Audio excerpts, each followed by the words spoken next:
નમસ્કાર.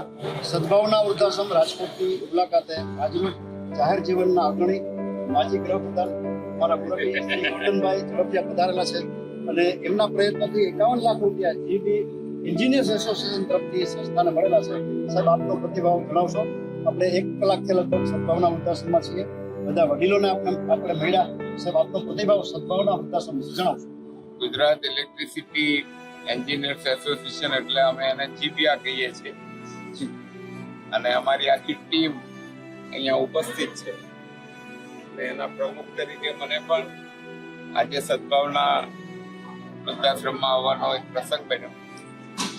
જાહેર જીવનના ઇતિહાસમાં મારો પહેલો અનુભવ છે કે કર્મચારીઓ પોતાના પગારમાંથી કંઈ આપે તો 51 લાખ રૂપિયાનો ચેક આજે સદભાવના વૃદ્ધાશ્રમને આપ્યો છે.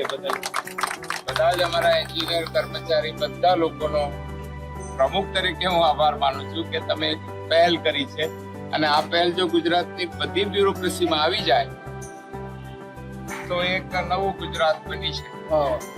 અને એક બીજો પ્રસંગ જે બધા વડીલોને મળવાનું થયું જે રીતના રાખ્યા છે, ભગવાનને શોધવા જવાની ક્યાંય જરૂર.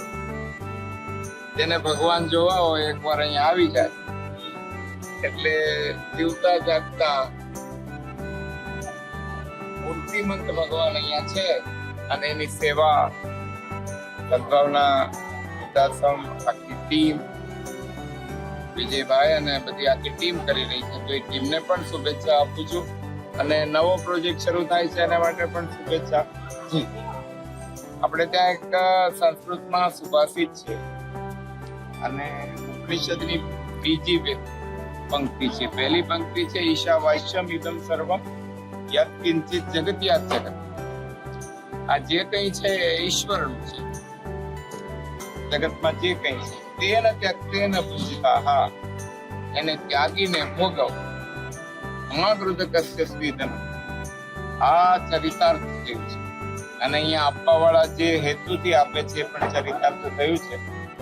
અને હથેળી ચોખ્ખી હોય તો માંગવા નીકળે તો પછી આ ધરતી ઉપર કપાળી એટલે સુરત ફૂટે નહીં આપવા વાળો સમાજ છે અને એને હું વંદન કરું છું. જી જી, ચાલો, thank you sir for visiting.